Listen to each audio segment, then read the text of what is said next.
Ay, lakas ng dila. Ang sarap naman ng biscuits ng bebe. Alam mo, oh. Ano na si Manta ng chocolate? Ay! Anong nangyari? Bilao ka, wala pa nakakagat. Tubig? Uy! Gusto mo tubig?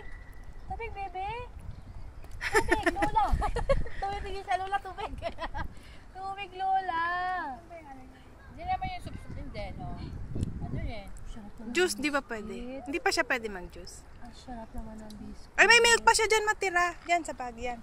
Tumutulog yung biscuit niya. Talaga. Ang cute-cute naman ng baby kong ito. Ayan si Ate Sam.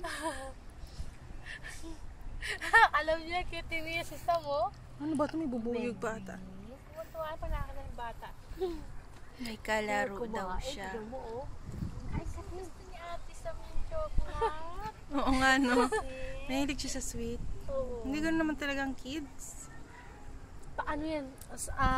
Pag lumaki siya, pag halimbawa mag 3 years old, karami sa mga first daughter, boy, ano sila, yung parang gusto nila kanila lang. Yung parang ayaw nilang, parang, di ba, unika nila, gano'n. Akin to, akin lahat. Ito, ganito to eh. Kaya misa sa bahay, inaano namin, sabi Cute, hindi cute. ganyan.